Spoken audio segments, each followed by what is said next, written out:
Right. Shame on you. What did I do? 84 M&Ms. I had 35 of those. Right now. No, that's, I can't pass that. But she had the shaking, some of the shakiness before and when we see her writing was like, really bad.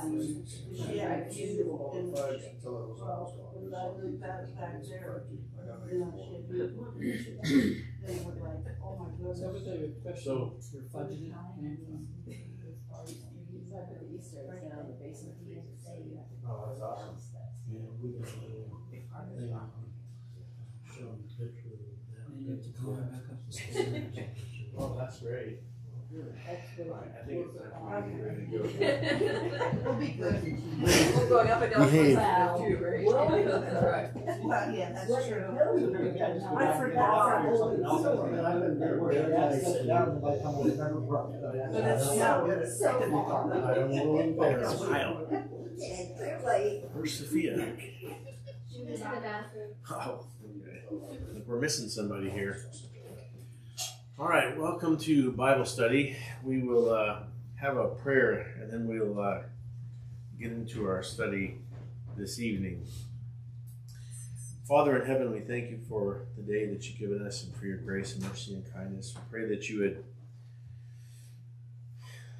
would be with us in our class and that you would bless those who are here and that each of us would endeavor to learn what your will is, but also to do what you want us to do so that we would be acceptable in your sight, Lord. We pray that you would be glorified in our class and that you'd be with those who can't be here. We pray for Barb specifically, that she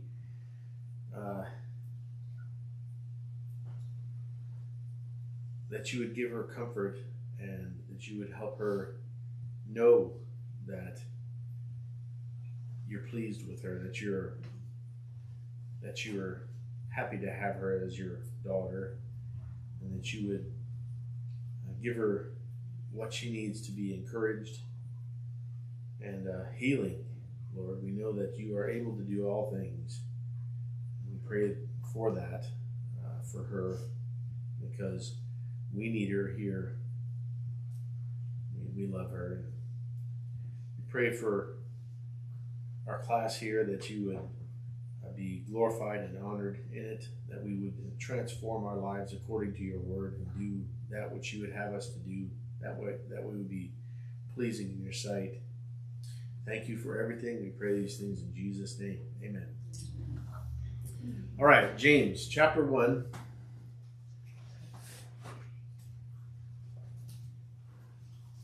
We're going to be focusing on one verse today, and it's verse 26. James chapter 1, verse 26. I think I mentioned this a couple times since we started this class, but James is very proverbial in nature in many ways. And what I mean by that, when I say that, here's what I mean when I say that. I mean, at times you can go through sections of James where it'll switch subjects, and the subject that you're discussing is unrelated in some ways to the context around it. So, like the book of Proverbs, sometimes you'll have just these sayings. It's these sayings that mean something, and they have depth, and they have they have things that will help you have understanding and wisdom and things, but they don't sit necessarily in a context. Okay, so James does that sometimes too, and this, it appears to me, is one of those instances because while it's not totally unrelated to the idea of doing the Word of God, it switches gears and starts talking about religion. And religion is a general term that can apply to Christians, can apply to God. It can apply to the Old Testament worship of God when they were under that system. But in a broad sense, it has more to do with, ritualistic, potentially ritualistic observances, or even in the Christian sense, piety and uprightness and all that kind of stuff. So it's kind of it's a little bit of an ambiguous term. So as we go through this, though, we're going to try to define it, but we're really going to aim our class and our attention on one aspect of it. But before we get into that, I want to read the verse, and I want to define a few terms first and kind of get you rolling and an understanding of what he's getting at here. So he says in verse 26, if anyone, and by the way, occasionally you'll see in the scriptures, you'll see a footnote that will say that this manuscript or that manuscript says this instead or admits that and all that kind of stuff. And we have that situation here where it says, if anyone in the New King James, it says, if anyone among you thinks he is religious. And really, in some translations, it leaves the among you out. It'll just say, if anyone thinks he's religious. It really doesn't make a difference one way or another, but it's something that I wanted to point out because really it's a generalized, that's why I said it's kind of proverbial. It's a general understanding. If anyone thinks he is religious and does not bridle his tongue, but deceives his own heart, this one's religion is useless. Okay? And I'm not going to go to verse 27 in tonight's class because while verse 27 deals with the idea of religion, the actual subject that's being talked about there is actually another step in the process. And if we try to cram it all into one class, I think we'd be remiss. I think we'd miss some things, and it wouldn't be as a thorough of a class. So what he says here, let me just look at it. If anyone among you thinks he is religious, so let's first define the word thinks. You might think, well, why would you do that? Well, because this is a view of a person of their self. Okay, so in other words, what James is saying is if your view of yourself is a certain way, okay, so it's important for us to look at this word to understand what he's saying. So if anyone among you thinks, this is the word, it's not the word believe. Like sometimes I will say something like, I think the temperature is at 60 degrees, and we kind of use that in a term of like, I believe it's this temperature or that temperature. We kind of use it interchangeably, which that's not what he's saying. What he's saying here is there's a couple of different definitions I want to give you. One is a very succinct. It says to suppose, to think, which are kind of single word definitions. Suppose, think, consider, or regard. All right, to be disposed, to want to choose or make a choice, to think or hold an opinion based on appearances in the impersonal form. Then it goes on to say this: to regard something as presumably true. That's an important word, okay? So if anyone among you thinks he is religious, when he says, when you think you're religious, you think something to be presumably true, but it is without particular certainty. In other words, if you're going to suppose this or hold this to be true, and the way he's using this word, but you have this other thing going on, what you suppose about yourself is actually not true. It's not true. That's where this word actually means more than just like, yeah, I think I'm religious. It's more than just a cursory, yeah, I think I'm a good person type kind of thing. It's a little bit more than that, right? So the picture that we have in mind, we're going to spend a little time looking at the Pharisees a little bit today because, yeah, go ahead. Would you read that last part of the definition again? Suppose something. So to regard something as presumably true. Presumably true. Thank you. Yeah, presumably true, but without particular certainty, to suppose or presume, to assume, to imagine. Okay? So in other words, we kind of get a picture that James is saying you kind of got a highfalutin view of yourself, right?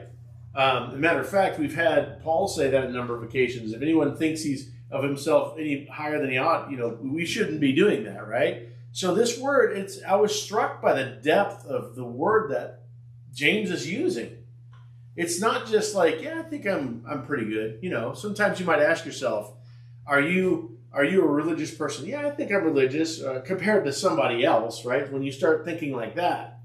But when you actually look inside your life and you compare what you say with what you do, now you've got a different paradigm. You got a different situation going on, right? So he says, if any one of you presumes yourself to be religious, whether it be certain or not, to suppose, to presume, to assume, or to imagine. If anyone imagines themselves to be religious. Now, what does this word religious mean, right? So, in some senses, the word religious means to be kind of pious, right? But there is an external sense of religion and an internal sense of religion, right? And we'll get into the separation between those when we start looking at the Pharisees, okay?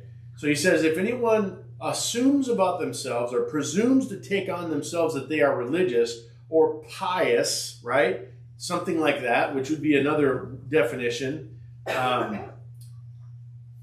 Pertaining, here's a fuller definition, pertaining to being devoted to a proper expression of religious beliefs, devout, pious, or religious. If anyone fancies themselves, that's what James is actually saying. If anyone fancy themselves to be pious or religious, right? And does not bridle his tongue. Now, this word bridle, I told you the first thing we're going to do is look at these words and define them. And then we're going to look at some case studies and we're going to see how this might be applied in different situations. All right? So this word bridle means to exercise self-control, to keep a rein on one's mouth. All right? We live in a world where people don't restrain what they have to say. They just don't. And I've said this before, you can put something on social media out there and you can say, you can take a picture of a stone and put it on Facebook or anywhere on social media and say, look, I found a stone. And somebody will disagree with you. Somebody will argue with you. Somebody has to just give you their opinion, right? That's the world we live in. What James is trying to say here is, look, you can't fit into the class, if you will, of truly religious people, pious people who are devout to God. You can't fit into that group of people if you run your mouth all the time. If you can't control what you say, it occurred to me that you can't think while you speak, and while you speak, you can't think. Okay? When you're blabbing off here, you're not going to be thinking. You need to take time to think. You got to close your mouth and consider these things, right? So we're going to start looking at the connection between speaking and religion. It's a lot bigger than you might think. And actually, it has a far-reaching effect. We're gonna touch on a couple of people. Number one, we're gonna look at the Pharisees in general. Number two, we're gonna look at Job. Okay, Job. You'd be surprised at what Job has to say, or what the book of Job has to reveal about this very subject. All right. If anyone among you imagines himself to be pious or devout to God and does not control or put a clamp on his tongue. That's what that actually means. And I'll read the other fuller definition too.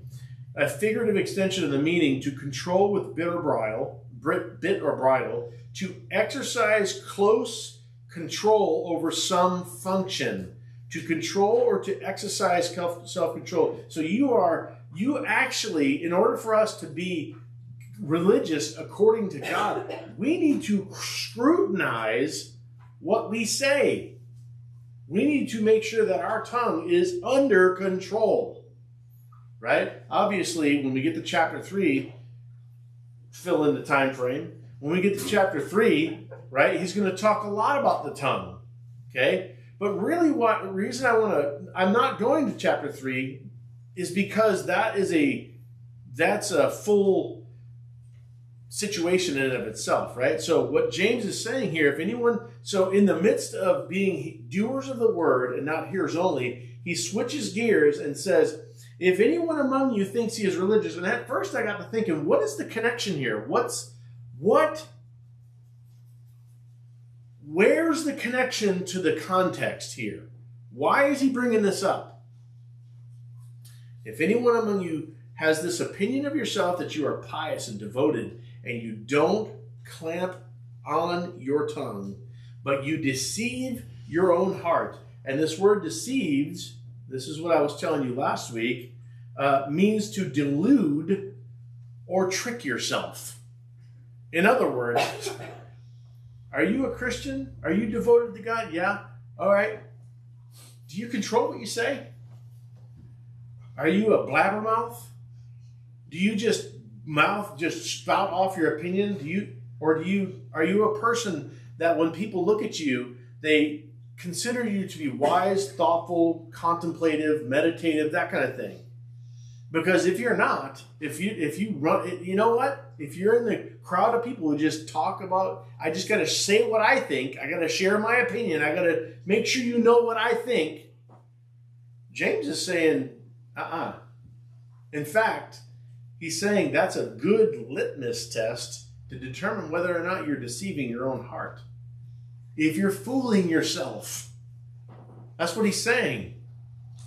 Are you fooling yourself? And he says, this one's religion, whatever stamp you put on it, Christian, I don't care. Now, don't get me wrong. Understand what I'm saying. When he uses the word religion, I'm transferring it into a general sense. In other words, if you say, I'm a Christian, I'm a Catholic, I'm a Muslim, I'm a this, I'm a that, I'm a whatever, right? Religion.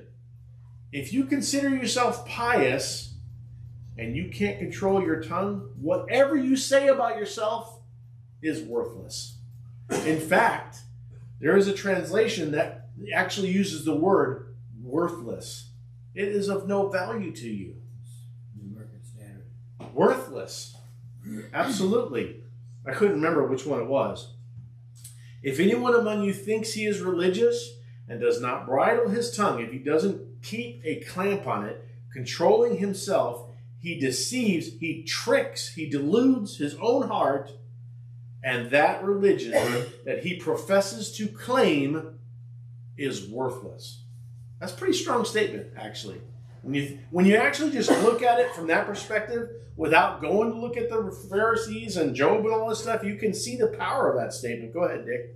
So I just have a question about the word religious. If anyone among you thinks he is religious, you had mentioned, and I was going to bring this up if you didn't, in the context of religion, there's lots of things we could be talking about. Sure.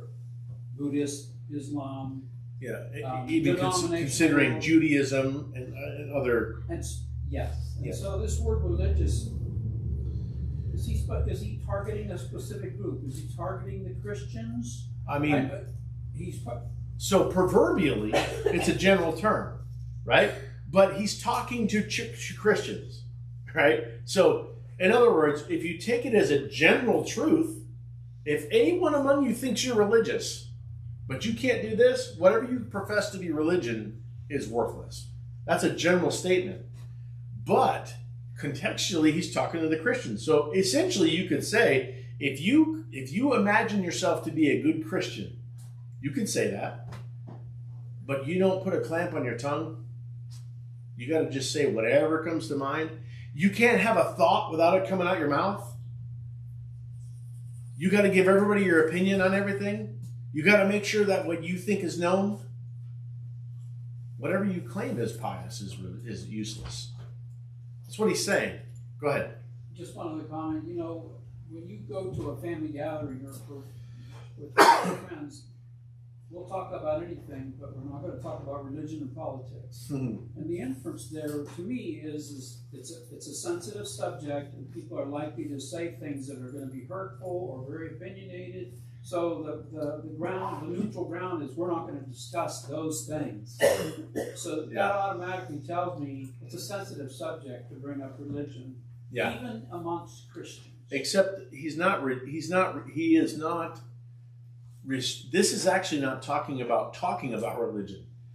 This is simply saying, because in fact, James, he may disagree with the typical family discussion.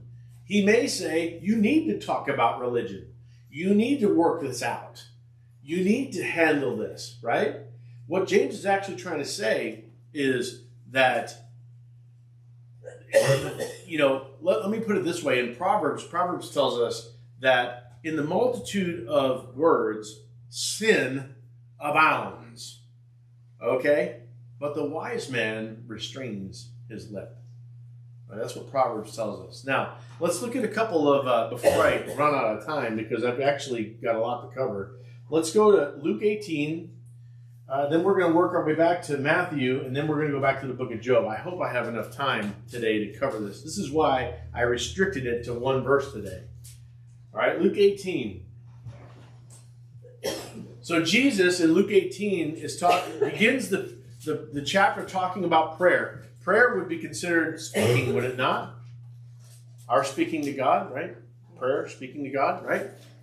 Well, he tells us about prayer, and he tells us not to give up, not to lose heart, and all these things, continue in it. But then he gives a parable about something that we shouldn't do. Okay? And it starts in verse 9. Also, he spoke this parable to some, who trusted in themselves that they were righteous and despised others. That's the heart of this person. Okay? Do you think the Pharisees thought they were religious? Yes. Do you think that they imagined, if you will, that they were the religious people? I would say so, right? James is describing this. If you imagine yourself to be religious and you can't control your tongue, what you have as religion is useless. Look what he goes on to say. He says, these two men went up to the temple to pray, one a Pharisee and other a tax collector. The Pharisee, now notice very carefully what he says. The Pharisee stood and prayed thus with himself. Okay? In other words, Jesus considered this a prayer hitting the ceiling because it's not going anywhere. But he said this. What did he say? God, I thank you that I'm not like other men. I'm so much better than everyone. He said, I'm not an extortioner. I'm not unjust. I'm not an adulterer. I'm not even as this tax collector. You can even reading it, you can feel the contempt, can't you? They're both in the temple. He says, I fast twice a week. I give tithes of all that I possess. And the tax collector, standing afar off, was not so much as raised his eyes to heaven, but beat his breast, saying, God, be merciful to me, a sinner. I tell you, this man went down to his house justified rather than the other. For everyone who exalts himself will be humbled, and he who humbles himself will be exalted. Go to Matthew chapter 6. Matthew chapter 6. And we're just going to touch on some things. Going to have to move kind of quickly because I want to spend most of my time in Job. And incidentally, if you think about Job, right? James chapter 1 begins by saying, my brethren, count it all joy when you fall into various trials, right? When you are confronted with these different trials. Was Job confronted with trials at all? You know, we say a lot of times, we'll say, well, consider the patience of Job. I want to reveal to you, I mean, maybe it's not revealing, but I want to share with you something that I just realized today, perhaps, about Job and his patience. All right? But before we get there, Matthew chapter 6, verse 5. Jesus said, and when you pray, you should not be like the hypocrites, for they love to pray standing in the synagogues and the corners of the streets, that they may be seen by men. Can you imagine what these hypocrites that Jesus called them, what they're doing? They're standing on the corners. lifting their hands, and they got these broad phylacteries. He mentions that in chapter 23 of Matthew. And they're standing, oh God, and they got this whole religious, very pious looking prayer going on, right? He says, what are they doing that? Why are they doing that? What's their motive? What's their motive? To be seen by men. For what purpose? Look at how good they are. Look how religious they are, right? He says, don't be like them. But when you pray, what should you do? You should go into your closet when you have gone in your closet, close your door, and you pray to your Father who sees you in secret. He'll reward you openly, right? It's a different way of doing things, okay? So I just wanted to, and I don't have time to go to Matthew 23. I wanted to, but I don't have time. Trust me. We don't have time, but you can go there and you can see how Jesus describes the hypocrisy of the Pharisees.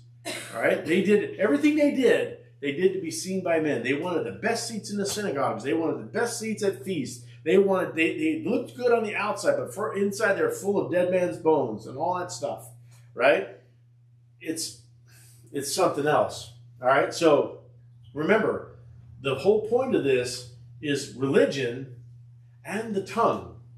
So let's go to the book of Job. Let's go to Job.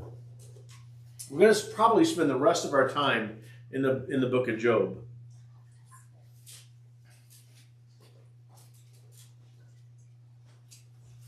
Job. All right, so we just talked about the idea that Job had some trials, right? This is God's estimate of Job. First, it starts out, it says, there was a man in the land of Uz whose name was Job, and the man was blameless and upright, one who feared God and shunned evil. He had 7 sons, 3 daughters who were born to him. Also his possessions were 7,000 sheep, 3,000 camels, 500 yoke of oxen, 500 female donkeys, very large household. So this man was the greatest of all the people of the East. Okay? His sons would go feast in their houses, each one on an appointed day, would send and invite their 3 sisters to eat with and drink with them. So it was, when the days of feasting had run their course, that Job would send and sanctify them, and would rise early in the morning and offer burnt offerings according to the number of all of them. For Job said, it may be that my sons have sinned and cursed God in their heart. Thus Job did regularly. Okay? Verse 8. Lord, this is God talking to Satan. It says, the Lord said to Satan, have you considered my servant Job, that there is none like him on the earth, a blameless and upright man who fears God and shuns evil. Something in passing, I just want to mention that there's nothing that the devil can do to you that God doesn't give him permission to do. Okay? So he says, have you considered my servant Job? And of course, Satan says, oh yeah, well, you've got a hedge around him and all this stuff. You're protecting him. Just take it away and see what happens. Verse 12, God said to Satan, behold, all that he has is in your power, only do not lay a hand on his person, right? So he had restraint. The devil couldn't touch his person. Okay, so what did the devil do? Went and basically took everything away from him. Verse 20, what happened? Here's Job's response. Then Job arose, tore his robe, shaved his head, and he fell to the ground and worshipped God and said, naked I came in from my mother's womb, and naked I shall return there. The Lord gave, and the Lord has taken away. Blessed be the name of the Lord. In all this, Job did not sin, nor charge God with wrong. And you'll see why in a minute, why I'm giving you this background, okay? Of course, the idea of him charging God with wrong or saying something would deal directly with holding your tongue. You'll see in a minute. So chapter 2, the devil goes back. Verse 3, the Lord said to Satan, have you considered my servant Job? There is none like him in the earth. Blameless and upright man, one who fears God, shuns evil, and still he holds fast to his integrity, although you incited me against him to destroy him without cause. And of course the devil retorts, and oh yeah, well, life for life, skin for skin, blah, all that stuff. And the Lord said, behold, he is in your hand, only spare his life. Okay? And so what happens? Job essentially is covered with boils. Everything's gone. Everything is gone except for his wife, who says to him, do you still hold fast to your integrity? Curse God and die. Boy, that's not a smart thing. Job had everything taken away. He's full of boils. She's over here probably still in her dress, not affected by any of these boils apparently, and says, Job, why don't you curse God and die? Job's part of these, the comedic part of me wants to think Job turned to her and said, why don't you take her? You know, what are you doing? But the devil left her. I don't know. I'm just saying. All right.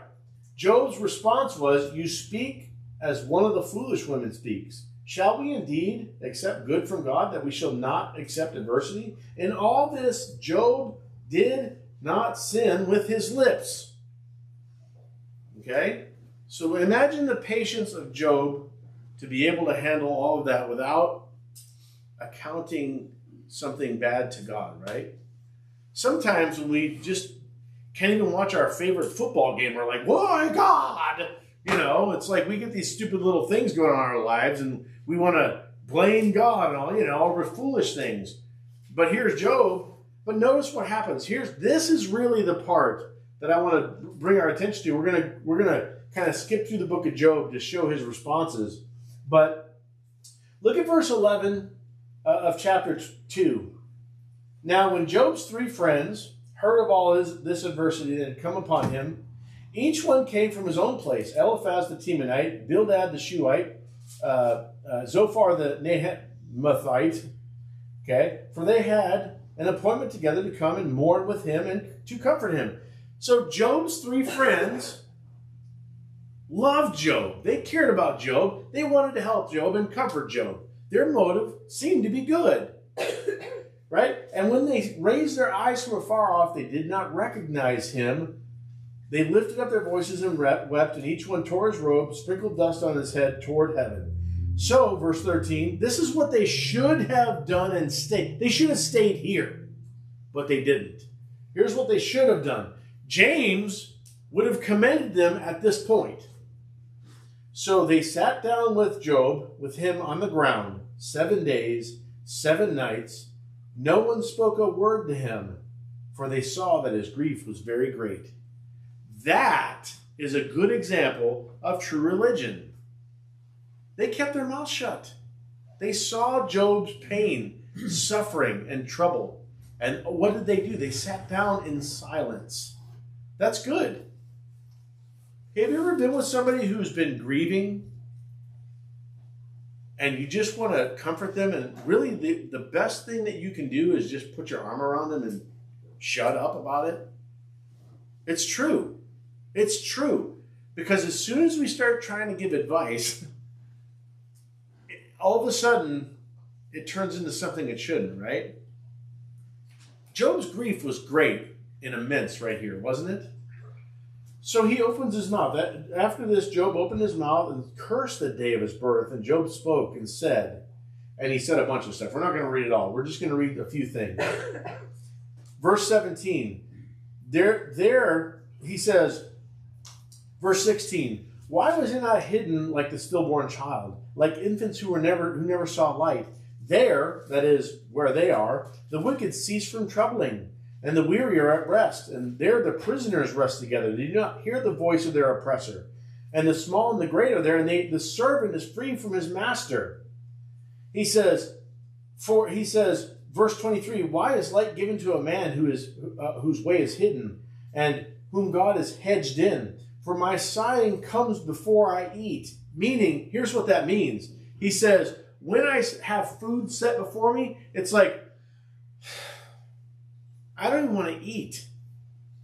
I just don't want this. I'm miserable. This is the mindset. He's sharing with his mindset. And my groanings pour out like water. For the things that I greatly feared has come upon me, and what I dreaded has happened to me. I am not at ease, nor am I quiet. I have no rest, for trouble comes. So the first guy opens his mouth. And he says, if one attempts a word with you, will you become weary? Look at verse 5. Verse 4, he says, your words have upheld him who has stumbled, and you have strengthened the feeble knees. But now it comes upon you, and you're weary. I want you guys to get the import of what these guys think. These 3 people were Job's friend, and they spend a lot of time talking about God, don't they?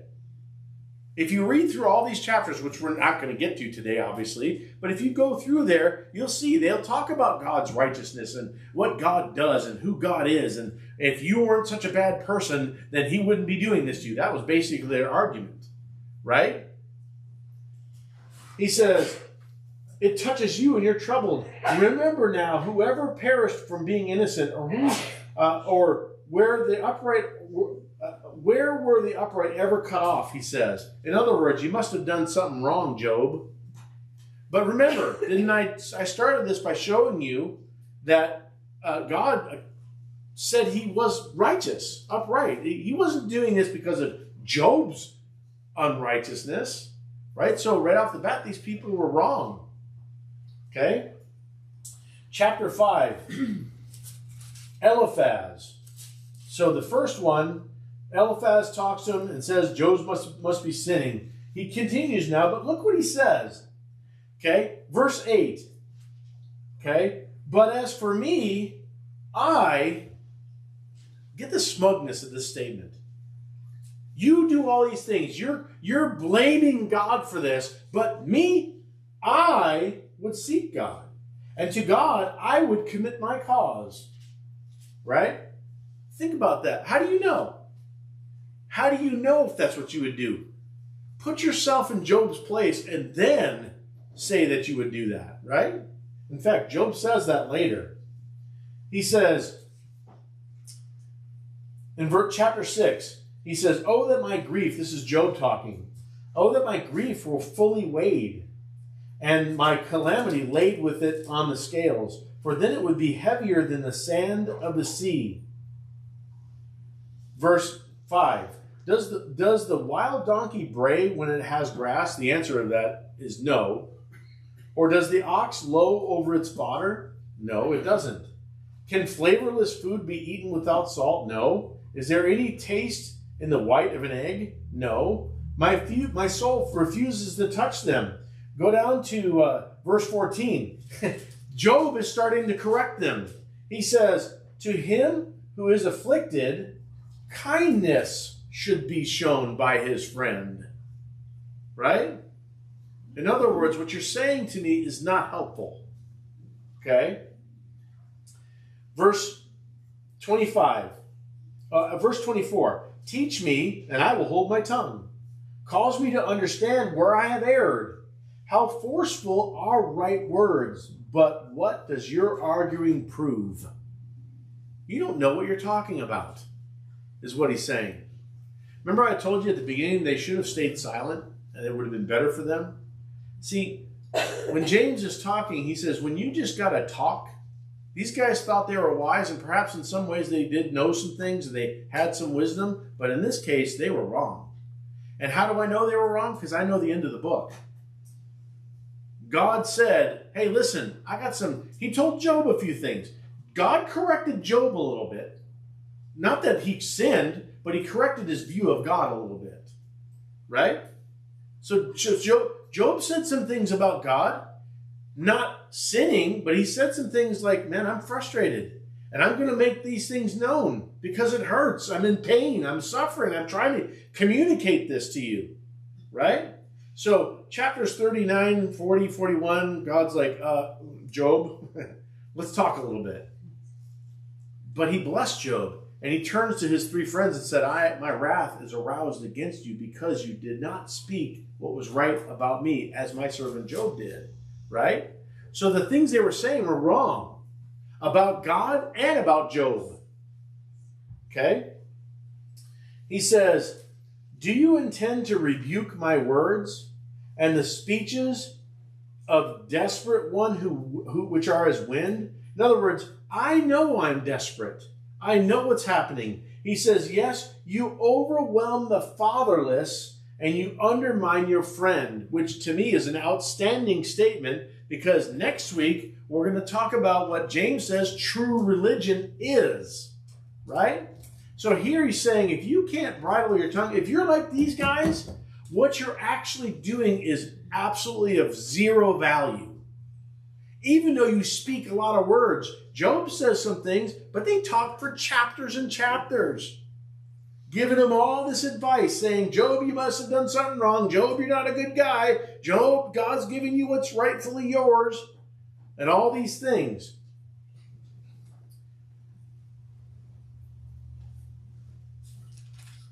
Let's take a look at Bildad, chapter 8. So Eliphaz gives it a try. Doesn't work. Bildad chimes in. And here's what he says.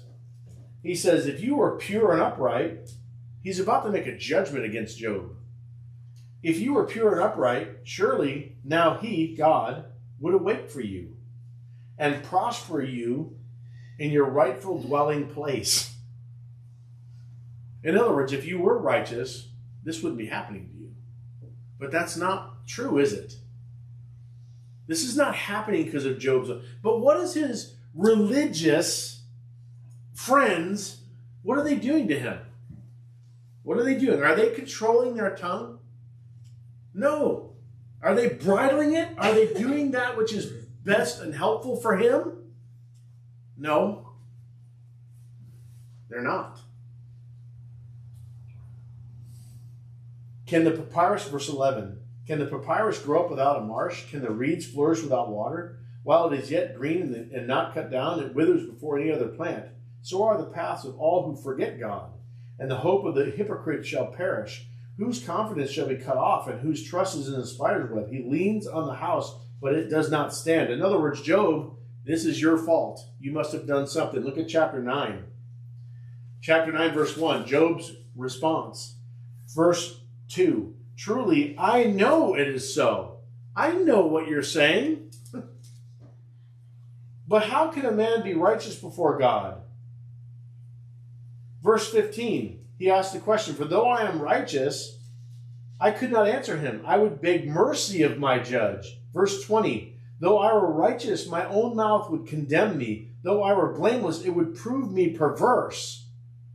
I am blameless, verse 21, yet I do not know myself. I despise my life. Verse 32, for he is not a man, speaking of God, as I am, that I may answer him. In other words, Job had respect for God and wouldn't say the things that he knows is a charge against God falsely, like Job's friends are doing. This is an outstanding case study, church, about what James is saying. You think you're religious? You think these guys thought they were religious? You think they were pious? They were wise? They knew, I'm going to come over here, I'm going to help Job. Well, how did it turn out? It didn't turn out well, did it? Let's keep reading a little bit. Job is pleading with God. He doesn't want God to keep pressing him down. But he says this, verse 8, your hands have made me and fashioned me, and in intricate unity, yet you would destroy me. Remember, verse 9, I pray that you have made me like clay. In other words, I'm fragile and weak before you. Don't destroy me. Don't make me like the dust. That's the next verse. Verse 15, if I'm wicked, Job says, this is Job talking. If I'm wicked, woe to me. Even if I am righteous, I cannot lift up my head. This is Job's respect for God in all of this. Job is the one suffering. He's the one that lost 7 sons, 3 daughters, all his cattle, all his donkeys, all his servants. He lost everything, his health. He's still alive, probably barely, and he's got his wife over here going, curse God and die. He's in this situation, and he's not condemning God in all of this. And even, you want to talk about the patience of Job? We tend to think about the patience of Job is like, wow, all his sons and daughters, wow, everything he had, wow, everything. Think about the patience this man had while he's scraping boils with potsherds from head to toe, bleeding and oozing. And he's got his friends going, you must have done something wrong, Job. What'd you do, Job? You need to repent, Job. And he's looking at us going, you guys are miserable. What are you doing? In fact, he says this. Let's go to chapter 12. He says, no doubt, you are the people. That's what he says. New King James puts it that way. And wisdom will die with you. I am one who is mocked by his friends, who called on God, and he answered him, the just and blameless, who is ridiculed. Then he says this to him. He goes, a lamp, now this is a different, the word actually means disaster. I don't know why lamp's in there, but it should say, a disaster is despised in the thought of one who is at ease. In other words, if you're not in my situation, it's easy for you to say whatever you're saying. Right? It is made ready for those whose feet slip. Now look at what he says. Job gives them wisdom right here. He says, verse 7, but now I want you to ask the beasts, and they will teach you, and the birds of the air, and they will tell you, or speak to the earth, and it will teach you, and the fish of the sea will explain it to you. Why is he saying that? Why is Job turning to his miserable counselor friends saying, ask the beast or the bird or the earth or the fish? Why is he saying that? Because they can't speak back. He's saying, I'd rather you be just like them, where you can't use these words to hurt me. Let them teach you. That's pretty deep if you think about it. Be like these things over here where they listen, but they won't say these foolish things back to you.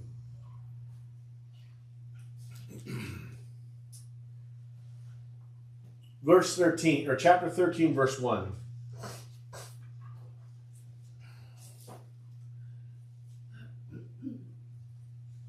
This is Job still speaking. Behold, my eye has seen all of this. My ears heard and understood it. All the things that they're saying. What you know, I also know. I am not inferior to you. Look at verse 5. Oh, that you would be silent. And it would be what? Your wisdom. That's right. This is a perfect illustration of what James is talking about. You claim to be pious, religious, and you can't control your tongue, you actually can destroy people. Look at his questions. Now hear my reasoning. Verse 6, and he depleting my lips. Verse 7, will you speak wickedly for God and talk deceitfully for him? Will you show partiality for it? You got to take care of God. Do you have to protect him? That's what Job is saying. Will you show partiality for him? Will you contend for God? Will it be well when he searches you out? Uh-oh. That, I think, is one of the strongest questions he asks. Let's go to Eliphaz, chapter 15. Eliphaz, this is the third one. Eliphaz, the Temanite, answered and said, should a wise man answer with, look what he says, should a wise man answer with empty knowledge and fill himself with the east wind? Should he reason with unprofitable talk or by speeches which he can do no good? New American Standard said, should a wise man answer with windy knowledge? Yeah, that's right. Talk about the Blowhard. Talk about the pot calling the kettle black here.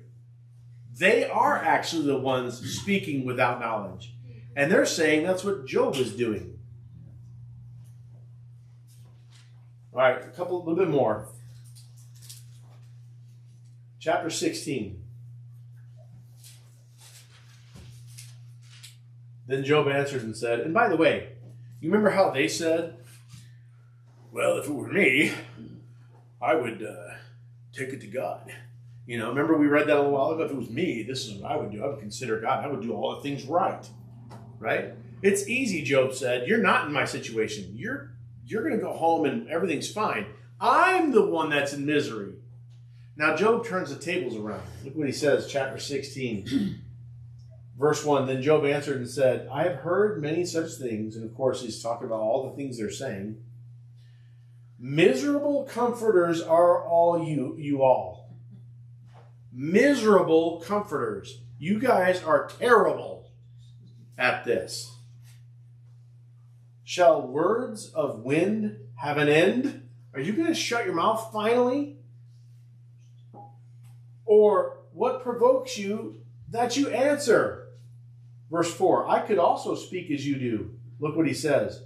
If your soul were in my soul's place, think about that. Oh, I could say exactly this. If you were in my place, if you were in my shoes, I could say these same things to you. I could heap up words against you and shake my head at you. That's what they're doing. Wow. Here's what he says, but I would strengthen you with my mouth and comfort you with my lips. The comfort of my lips would relieve your grief. You know, Job could actually say that with confidence. You know why? Because Job was in the midst of it. He could say, you know what? If you were, you don't know what it's like to be here.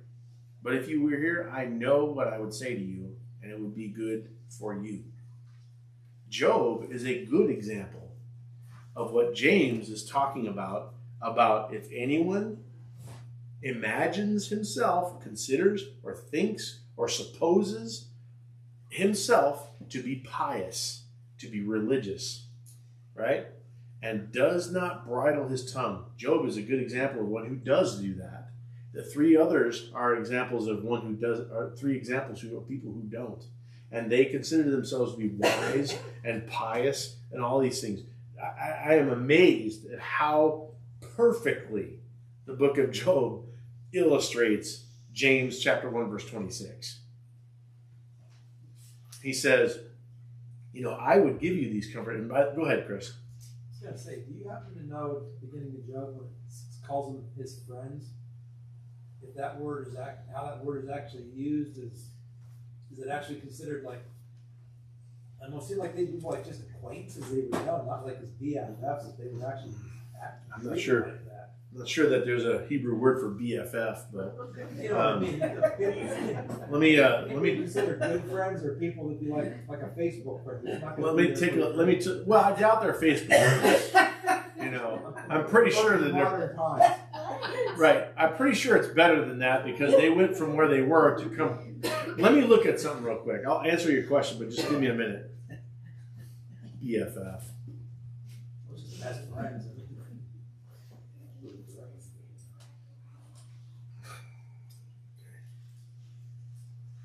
Oh. Excuse me, give me just a second.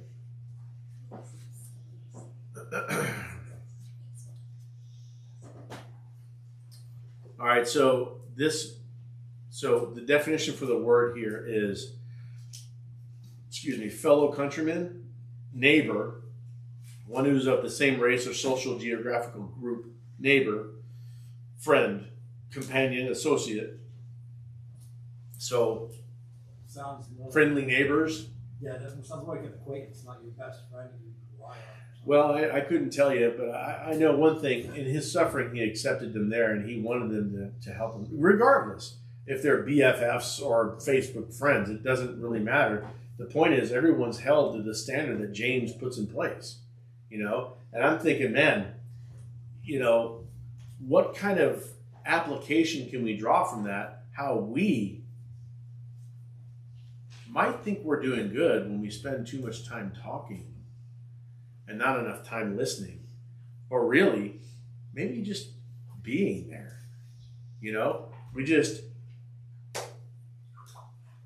We think we have to fix people's problems or give them advice. We think we have to tell them everything they're doing wrong or how they're not doing things the way I would do them, and all these different things. We think we have to. I think we just need to stop talking so much, to be honest with you. I think it would be a good thing for us to learn how to listen. In fact, there is an 80-20 rule that is good advice. Listen 80% of the time, talk 20%. I think in this case, Job would have been far better off had that been the case. Go ahead, Chris. I guess I'm reason I was asking that. I guess I don't know why I've never looked at this so much from the grief side, and just looking at thinking my own thing. These three are completely useless, worthless. It's really disgusting me the way they're treating him. I've never looked at it like this, and I said, if they'd have been around me, I would have just told them to get away from me, never come back. Yeah, you guys just need to go away. What I find interesting is Elihu, who is the younger one, he's not mentioned. He's not mentioned as going to travel to help Job. You notice that in the beginning. Elihu's not mentioned. Just the three miserable comforters, right? But Elihu's here with them. And he starts talking, and the first thing he said was, I listened to you guys for, and he didn't say 36 chapters or whatever. He's like, I've listened to you guys for 34 chapters or whatever here. Now, I'm young, you guys are old, you should have the wisdom, but I need to say something. And the first thing he does is says, Job, you're wrong. He didn't say Job sinned. He just said, you're wrong. Self-righteousness is a problem. You need to be careful. Then he turned to the other three and said, you guys, read what he says to them. It's you guys are terrible. And then God comes in, and in a whirlwind and says, Job, we're going to have a talk. And then you got that for 3 chapters.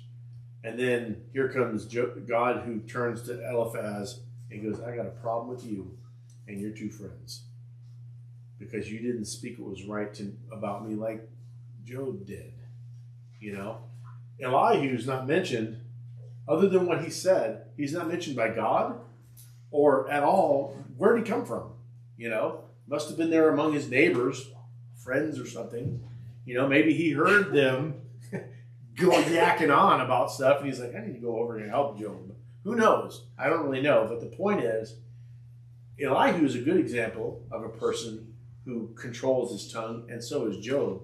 And it to me is astounding how well this illustrates what James is trying to say.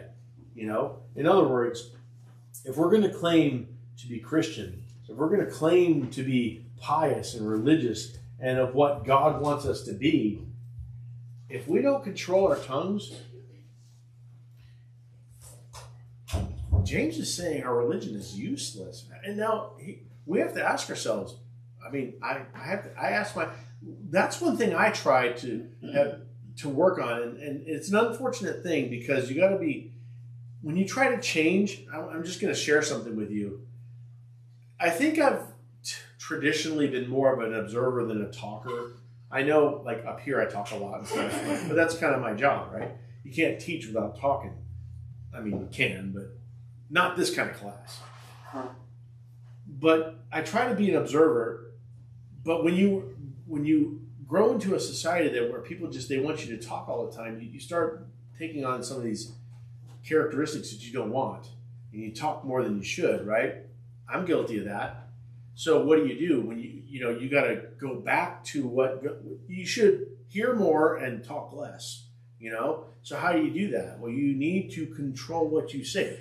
Number one, you got to stop letting every thought that comes in your brain come out of your mouth, because there's no stop. There's nothing to hold that thought for a minute, think about it, and should I say that? It's almost like in our society that deterrent, or that, who said filter, or the thing that's in place to hold your thought for a minute is gone, right? I think we need to do that. I think it's important, because if we don't, we could be in danger, right? We can get ourselves. So how do we fix it? Let's say we're in the group of people that think we're religious and we don't bridle our tongue, but we deceive What if we're in that group? How do we fix it? Well, that is true, but I think there is a way to do it that doesn't make people think you're angry all the time now. Because that's the other part. When you stop talking, I'm sure you've heard, let me put it this way in terms of relationships. You ever heard this idea of You know, I'll put up with this garbage as long as I can, but when I stop talking, you better start worrying. You know, there's that mindset there. But really what we need to do is train ourselves to think, to meditate, to ruminate on things, to consider things, consider who's around us, what's being said. Do I really need to say something about this? Is this something that needs my input? And if I give input on this, is it going to be beneficial? Or is it going to just be dogpiling on? Am I just contributing to the mess by saying what I'm going to say? Go ahead. So the old expression, don't judge an Indian until you walk a mile in his moccasins, kind of applies to what we're talking about here. If we have not experienced what someone else is feeling, we definitely don't want to say, I know how you feel. I think it's very important that we give comfort and support and maybe not even verbalize our opinion about what's going on, because do we really know what's going on? I mean, isn't giving support and being a good listener maybe enough in most situations? Job certainly didn't appreciate what he was told by these three friends of his, and they really didn't know what they were talking about either. So that maybe they should have just, the first 7 days they did it right. You know, there's energy that exists in people. You know, people have energy. And at the risk of sounding, you know, new agey and all this stuff, we are electric beings, right? So if you have a calm state of mind, if you have a calm demeanor, it's going to be pervasive. It's going to affect other people. If you have a chaotic state of mind, if you have a stressed state of mind, it's going to be picked up by other people. It's picked up by animals and all this stuff. So here, the point I'm trying to make is this. If somebody is hurting, if you come up to them and sit down and you just want to comfort them, your presence right there, just being there, is going to give them something they need. You don't have to say anything. You can just be there with them. You know, you might put your hand on their shoulder, grab their hand if you're comfortable with that. You know, something to communicate. I'm a support being right now. That's all I am. I'm here to help. Job himself was silent those first 7 days. Mm-hmm. They all were silent. Mm-hmm. And I want to preface this by saying I should always practice what I preach.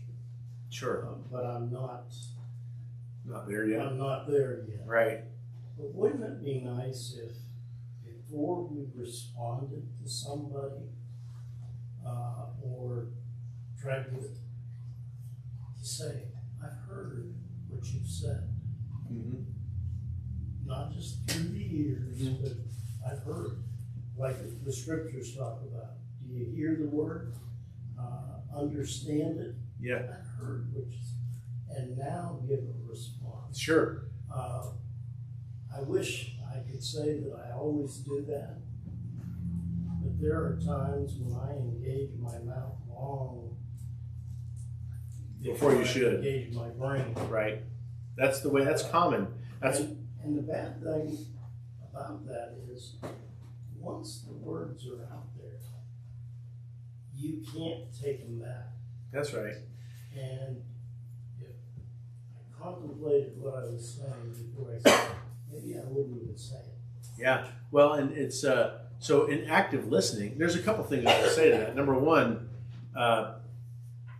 Proverbs tells us it's folly to him who answers a matter before he knows the situation, right? So if you're not even thinking through it well enough and you just give an answer, that's kind of what you're talking about. It's foolishness.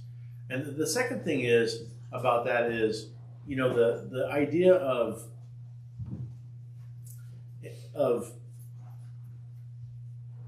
hearing and understanding. It's an active thing. In other words, am I hearing you say this? You can even ask a question. You could say, I heard you, I understand what you're saying. Or you could say, am I understanding you to say this? You know, and they might say, no, that's not what I meant at all. Or, you know, whatever. You know, so there's active listening techniques that you can employ when you're dealing with people. But there again, it's almost like the idea of, people need to say less. I don't know how else to say that without being super generic in what I'm saying. People just need to speak less. Because when you speak when you're not speaking, you're thinking. You can think things. You can rationalize, you can consider and meditate and all those things. But once you start letting it out, it kind of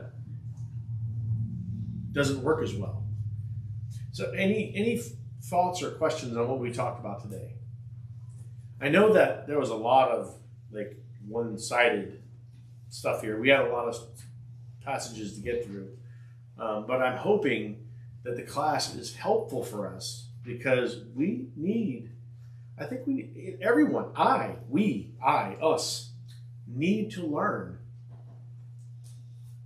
People don't always need to know what we have to say. Sometimes we just need to sit and support and help our friends, our family, or even our enemy. Jesus even goes so far as to say, love your enemies, right? Pray for those who use you and spitefully persecute you. And if your enemy is hungry, feed him. If he's thirsty, give him something to drink. And so far to, all that stuff. So it's not even just friends and family and people we love, because he says, if you love those who love you, then what better are you than the tax collectors, So the idea that I'm trying to get across is, again, this is a general purpose thing. It's not just people in the church. It's everybody to be characterized by this.